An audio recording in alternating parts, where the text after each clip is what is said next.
예, 구로울의 윤건영입니다. 우선 과장님, 예.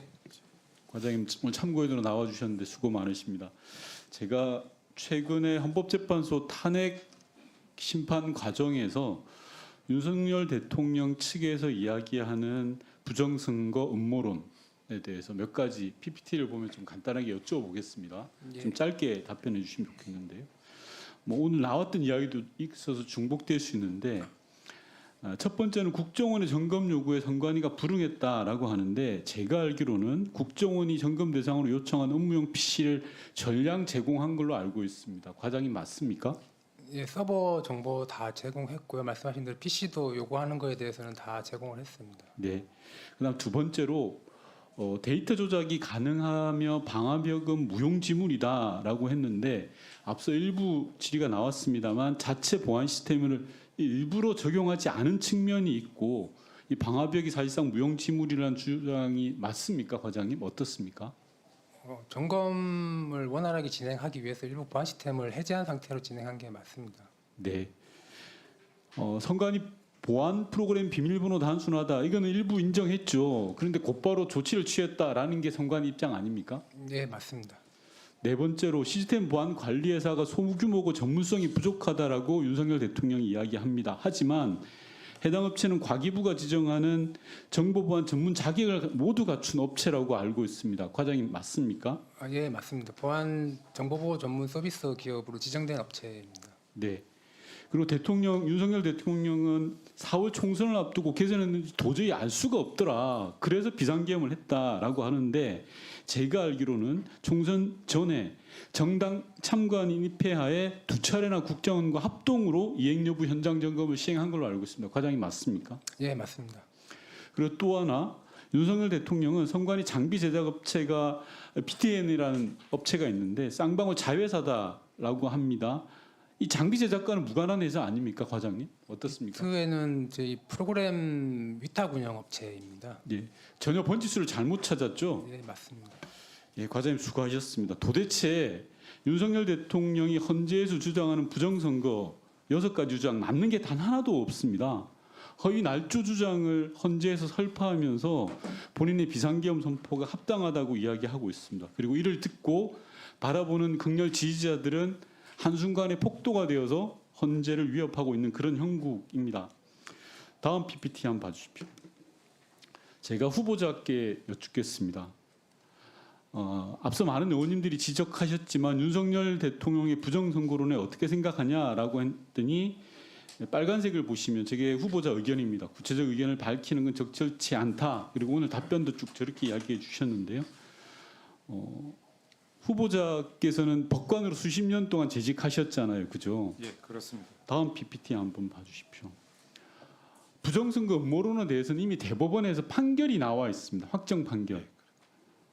저희가 오늘 인사청문회를 하는 건 판사로서 후보자에게 여쭙는 것이 아니라 법으로 어떻게 결정돼 있냐. 그리고 앞으로 선거관리위원회 임무를 하시게 될 텐데 선거관리위원으로서 어떻게 보냐라는 부분이거든요. 부정선거 음모론 이게 실체가 없는 게 확실한 거죠, 후보자님? 예, 부정선거는 없었다고 생각을 하고 있습니다. 네, 좋습니다. 다음 PPT 한번 봐주시면요. 제가 또 후보자께 윤석열 대통령 내외의 공천 개입에 대해서 질의를 했더니 후보자께서는 서면으로 개인적인 의견을 밝히는 건 적절치 않다라고 이야기를 하셨습니다. 이게 명태균 씨의 황금폰에 나오는 이야기이고 국민의힘 모 의원님에 대한 이야기입니다. 물론 법관일 때는 개인적인 의견을 밝히는 건 맞지 않다고 생각합니다. 다음 PPT 보시면요. 박근혜 전 대통령의 새누리당 공천 개입 이 부분도 후보자께서는 법관 출신이니까 잘 아시겠죠. 대법원 확정 판결이 난 거 아닙니까? 예. 맞죠? 예, 자, 그러면 대통령 내외의 공천 개입에 대해서 보다 당당하게 이야기를 하셔야 되는 거 아닙니까? 후보자님 어떻게 생각하십니까? 또 현직 또 법관의 신분도 같이 갖고 있기 때문에 구체적인 이런 사안에 대해서 말씀드리는 건 좀 적절하지 않다고 생각을 합니다. 예, 예, 좀 양해해 주셨으면 합니다. 네, 뭐 그렇게 말씀하실 수 있습니다. 하지만 이 자리는 법관에 대한 인사청문회 자리가 아니라 대한민국의 선거관리 업무를 총괄하는 선거관리위원으로서의 인사청문회 자리다라는 걸 후보자께서 다시 한번 명심을 해 주셔야 될 것 같습니다. 저는 선관위원이 여든 야든 진보든 보수든 치우쳐서는 안 된다고 생각합니다. 원칙대로 법대로 정의롭게 하는 게 맞다고 생각합니다. 제가 오전 질의에서도 계속 말씀드렸던 게 정의라는 부분인데요. 공천 개입도 마찬가지고요. 부정선거 음모론도 마찬가지입니다. 후보자께서 이제까지의 판사와는 다르게 여야가 정쟁이 부딪히는 굉장히 첨예한 사안들을 많이 다루실 겁니다.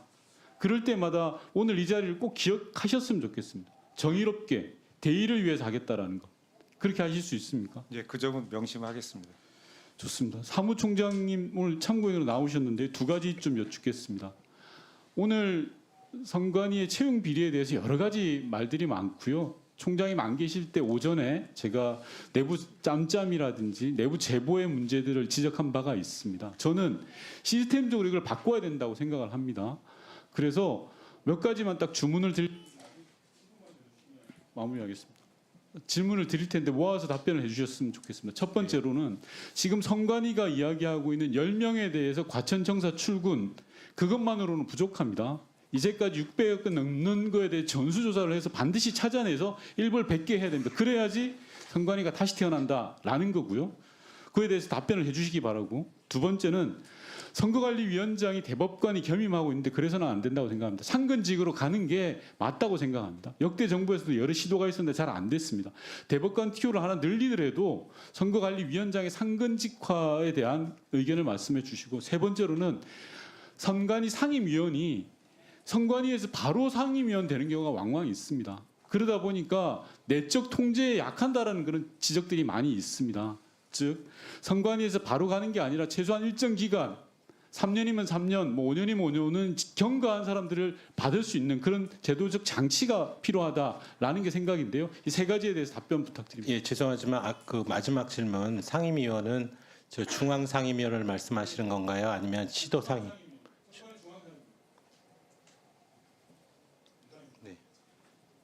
네.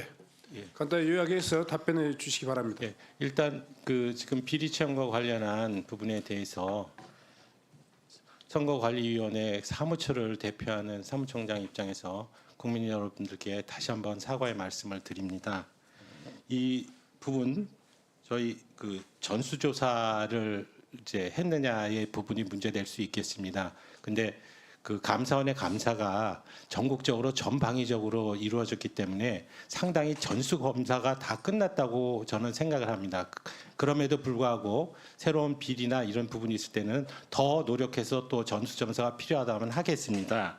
그리고 이 문제됐었던 그 10명의 사람에 대해서는 지금 아까 말씀드린 대로 저희가 여러 가지 그 방안도 연구를 하고, 다만 말씀을 드리는 내용이 적법 절차에 의해서 이 징계를 하더라도 하고 취소를 임용을 취소하더라도 해야 되기 때문에 일단은 대기 발령 조치를 취한 것인데요. 저희들이 좀 더 연구를 해보겠고, 사실은 또 본인들도 책임질 부분이 있으면 스스로 책임져 주기를 원하고 있습니다.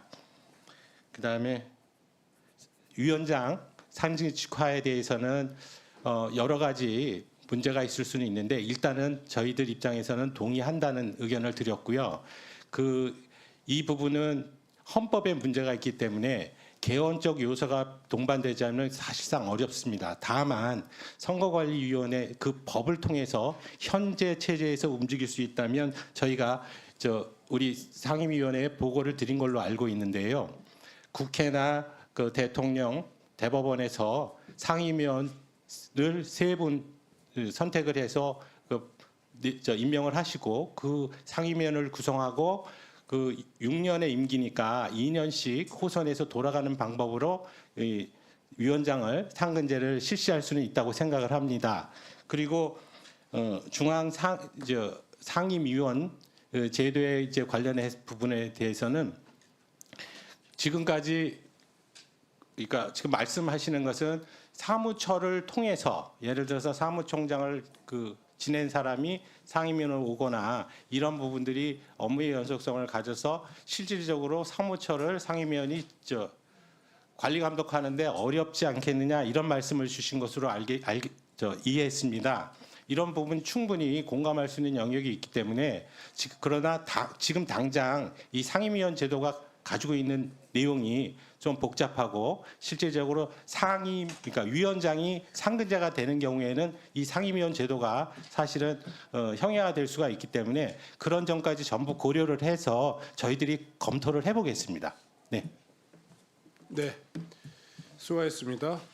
다음은 조은희 의원님 질의해 주시기 바랍니다. 네, 서초갑의 조은희 의원입니다.